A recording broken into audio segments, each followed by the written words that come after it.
Assalamualaikum warahmatullahi wabarakatuh. Good morning, dear educators, honorable guests, and my fellow debaters. Today, we are debating the motion that this House regrets OpenAI's transition toward the for-profit structure. Ladies and gentlemen, as the first speaker of the opposition team, I strongly oppose this motion. We absolutely welcome OpenAI's transition toward the for-profit structure. The government team wants you to believe that The government team wants you to believe that profit is a dirty word.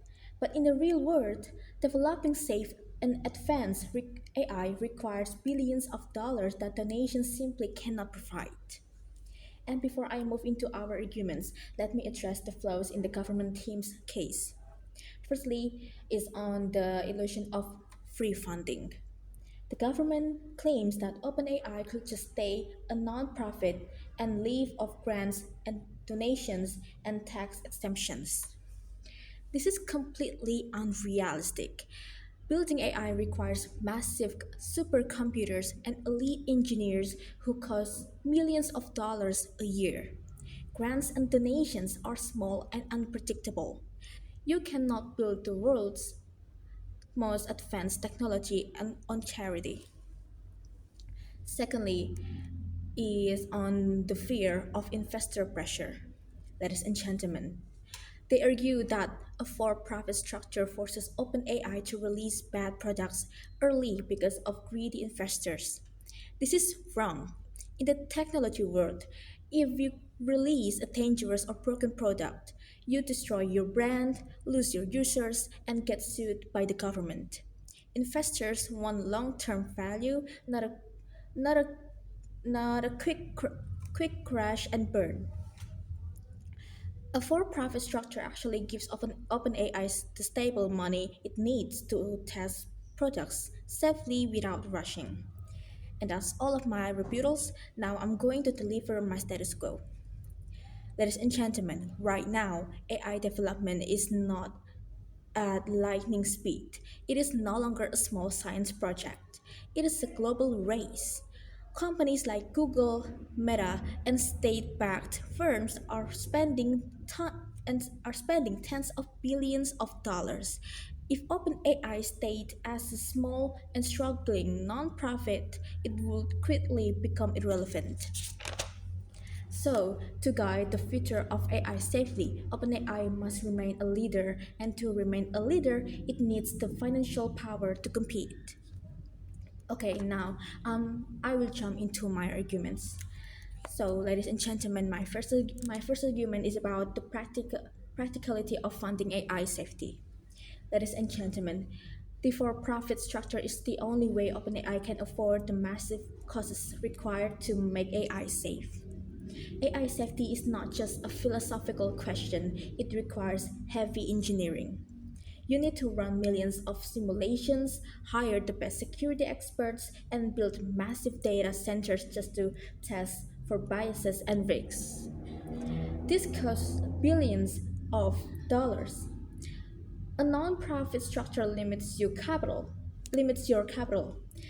A for-profit structure allows OpenAI to attract massive investments to actually fund the safety checks. Now, ladies and gentlemen, look at tech history. Developing large models costs an exponential amount of money with each version. OpenAI's partnership with commercial investors is exactly what allowed them to build secure, robust systems that millions use safely today, rather than left, rather, rather than letting unsafe, unregulated models from other companies dominate the market. Therefore, we do not regret this transition because it provides the material resources needed to ensure AI is developed safely and responsibly.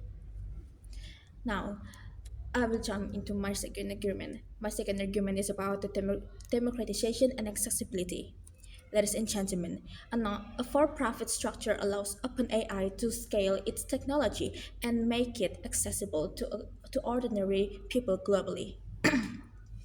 When a company operates with a commercial mindset, its goal is to reach as many customers as possible to make a profit. To do this, they have to create cheap, scalable, and user friendly products. If OpenAI stayed a nonprofit, its tools will remain locked in academic labs for a select few researchers. By becoming for profits, they are incentivized to build stable infrastructure that brings AI to classrooms, small businesses, and everyday users worldwide. Ladies and gentlemen, OpenAI offers free versions of its tools to hundreds of millions of people worldwide, funded by the revenue they make from corporate clients. This is classic for profit scaling that benefits the public. Therefore, ladies and gentlemen, we oppose the motion because the for-profit shift is what transitions AI from an elite laboratory experiment into a tool that empowers everyday people. Now, dear educators, honorable guests, and my fellow debaters, the conclusion is if we want AI that is safe, powerful, and available to everyone, we must support structure that make it possible. The nonprofit model is a beautiful dream, but the for-profit model gets things done. And for these reasons, ladies and gentlemen, we, the opposition team, are proud to oppose the motion that this House regrets OpenAI's transition toward the for-profit structure. And that's all from me. Thank you. And I'm back to my boss. Wassalamualaikum warahmatullahi wabarakatuh.